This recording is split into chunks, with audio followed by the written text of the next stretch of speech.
ইমাম কাজী আয়াজ রহমাতুল্লাহ আলোচনা করেছেন, যার ব্যাখ্যা গ্রন্থ দুরকানি আলাল মাওয়াহিব আল্লামা ইমাম কুস্তালানী রহমাতুল্লাহ আলোচনা করেছেন। রহমাতুল আলামিন নবী এমন একজন পয়গম্বর, মৃত্যুটা যার আন্ডারে ছিল, জোরে বলে সুবহানাল্লাহ। কি আন্ডারে? আমরা সমস্ত মানুষ মৌতের আন্ডারে। কার আন্ডারে? মৌত যখন আসবে তখন কবুল করতে, মৌতের আন্ডারে। ইমাম কাজী আয়াজ রহমাতুল্লাহ আলোচনা করতেছেন, আমার আপনার নবী এমন একজন পয়গম্বর, মৌতটা ছিল ওনার আন্ডারে, জোরে বলে সুবহানাল্লাহ। যেমন আমরা শরীয়তের আন্ডারে। কার আন্ডারে? শরীয়ত পর্যন্ত নবীজি যে বিধিবিধান করে রেখে গেছেন, এটা না এটা হ্যাঁ, এরকম করে একটা বাউন্ডারি দিয়ে রেখে গেছেন, তাই গেছেন কিনা? এর বাহিরে যাওয়া চলবে না। এই শরীয়তের বিধান মোতাবেক এর আন্ডারে আমরা। আর আমি আপনি যে পয়গম্বরের উম্মত, শরীয়তটা ছিল ওনার আন্ডারে, জোরে বলেছিল। আমরা হলাম শরীয়তের আন্ডারে, শরীয়তটা হলো রহমতুল আলামিন নবীজির আন্ডারে। নবীজি যেটা হ্যাঁ বলছেন সেটা হ্যাঁ হয়েছে, নবীজি যেটা না বলছেন সেটা না হয়ে গেছে।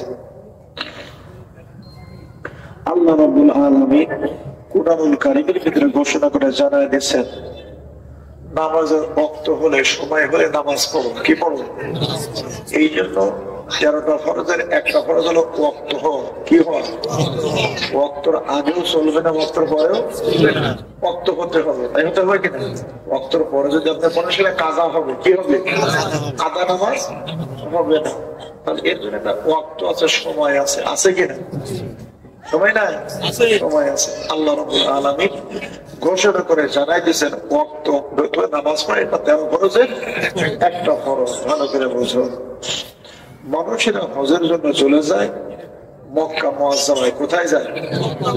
এই মক্কা মুআজ্জামায় যাওয়ার পরে সেখান থেকে হজের 3টা ফরজ। কয়টা? একটা হলো ইহরাম বাঁধা, একটা উকুফে আরাফা, আরাফাতে অবস্থান করা, আর একটা হলো কি করা? তওয়াফ করা। কি করা? খানায় কাবা। এই 3টা ফরজ। এই যে হজের 3টা ফরজ আছে, তার ভিতরে একটা ফরজ উকুফে আরাফা, আরাফাতের মধ্যে অবস্থান করা। আল্লাহর বান্দা যারা হজের জন্য চলে যায়, আরাফাতের ময়দানে দাঁড়ায় যায়। এই আরাফাতের ময়দানে জোহরের নামাজ এবং আসরের নামাজ দুইটা একত্রে পড়া হয়। জোহরের নামাজকে একটু দেরি করে দিয়ে আসরকে আগে নিয়ে শেষাকে পড়া হয়। বলে কারণটা কি? বলে কারণ রহমাতুল লিল আলামিন নবী করেছে। এমনি করতে করতে সূর্য অস্ত চলে গেল, বেলা ডুবে গেল। আল্লাহর কোরআন বলছে, বেলা যখন ডুবে গেল মাগরিবের নামাজ ফরজ হয়ে গেছে। উম্মতে মুহাম্মাদীর জন্য নামাজ ফরজ, মাগরিবের নামাজ। রহমাতুল লিল আলামিন নবী, উম্মতের পাগল ভরা নবী, আরাফাতের ময়দানে মাগরিবের নামাজ তিনি আদায় করলেন না। কি করলেন না? আদায় করলেন না। আল্লাহ হুকুম করেছেন, যেহেতু বেলা ডুবে গেছে, মাগরিবের নামাজ ফরজ হয়ে গেছে, মাগরিবের ফরজ নামাজ আদায় করতে হবে। রহমাতুল লিল আলামিন নবী আরাফাতে নামাজ আদায় করলেন না। নবী ইচ্ছা করে নবী কাজা করে ফেললেন। রহমাতুল লিল আলামিন নবী উম্মতের পাগল ভরা নবী সাহাবাজদের থেকে নিয়ে চলে গেল মুজদালিফার ময়দানে। যায় এক আযান, 2 আকামতে সেখানে নামাজ শুরু হয়ে গেল। মাগরিবের নামাজ কাজা করে ঈশা নামাজ 2 নামাজ একত্রে সেখানে পড়ে দিলেন নবীজি। সোনার মানিকেরা, আব্বাজান ভাই জানেরা, কোরআন বলছে ওয়াক্ত হলে নামাজ পড়ো, কিন্তু আরাফাতের ময়দানে নবী পড়েন নাই। কিয়ামত পর্যন্ত বিধান ওইটাই আছে। কোরআন যে বলছে ওয়াক্ত হলে নামাজ পড়ো, ওই ময়দানে মাগরিবের ওয়াক্ত হলে ওই ময়দানে মাগরিবের নামাজ পড়া যাবে না। তবে কি যারা হজে গেছে তারা জানে, যারা হজ করে আসছে ইচ্ছা করে সেখানে নামাজ কাজা করতে হয়। মাগরিবের নামাজের পরও সেখানে অবস্থান করে, কিন্তু আল্লাহর বান্দা নামাজ পড়তে পারে না। গায়ের জোরে নামাজ পড়বে, নামাজ তো হবেই না, আমলনামায় গুনাহ লেখা হবে, কারণ নবীর হুকুম ভায়োলেট করেছে। কি করছে? নবীর হুকুম মানে নাই। সোনার মালিকের আব্বাজান ভাই জানেরা, গভীর মনোযোগ। এমন একজন পয়গম্বর, শরীয়ত ছিল যার আন্ডারে, আর আমরা হলাম শরীয়তের আন্ডারে। ইমাম কাজী আয়াজ বলেন, আমরা হলাম মওতের আন্ডারে। আর পয়গম্বর রহমাতুল লিল আলামিন নবী, তিনি একমাত্র পয়গম্বর, অন্য কোন পয়গম্বরের ব্যাপারে কথা বলা হয় নাই। রহমাতুল লিল আলামিন নবী এমন একজন পয়গম্বর রে, যে পয়গম্বরের আন্ডারে ছিল মওত, নবী যখন মওত কবুল করেছেন ওই সময় তার মওত হয়েছে। জোরে বলি সুবহানাল্লাহ। সোনার মালিকের আব্বাদার ভাই জানেরা, রহমাতুল লিল আলামিন নবী উম্মতের পাগল করা নবীর দরবারে হযরত আজরাইল আলাইহিস সালাম চলে আসলেন। মাবুদ ডাকলেন, আজরাইল সাবধান, আমার হাবিব নবীকে সালাম জানায় দিয়ে দাও।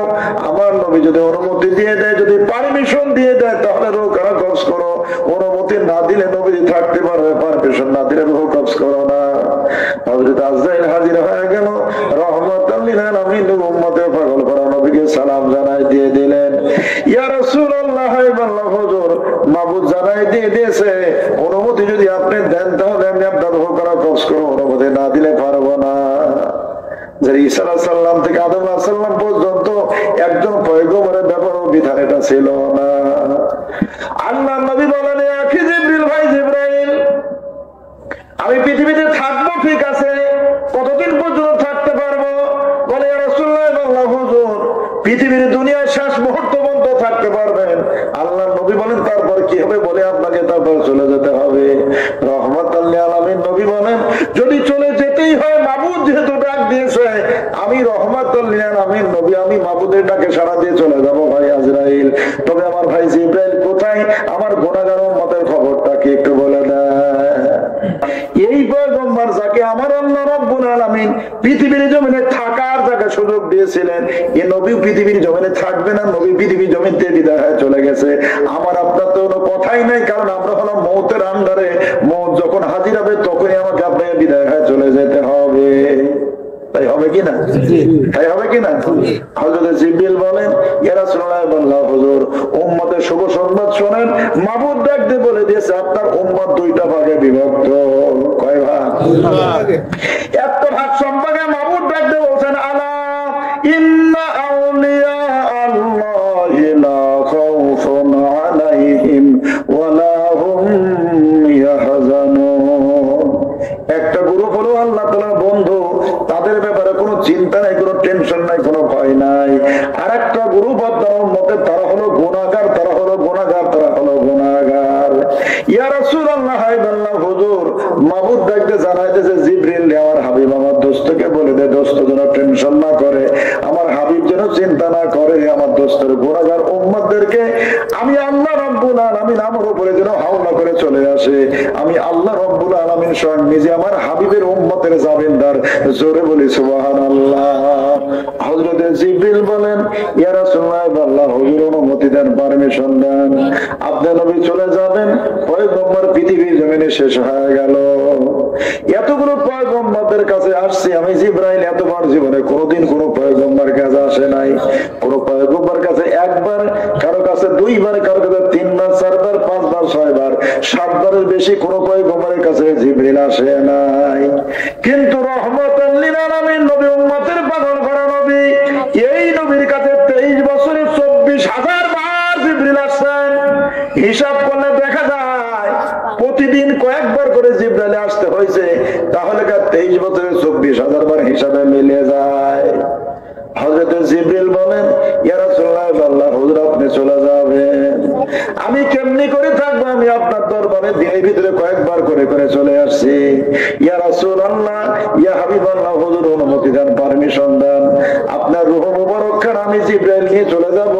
আমি আপনার দেহ মুবারক খানা যখন রূহ বাইর হয়ে যাবে, আপনার দেহ মুবারক খানা আমি জিবরাইল সিদরাতুল মুনতাহা নিয়ে আমি সারা জীবন আমি বুকে করে কোলে করে আমি ঘুমায় যাব।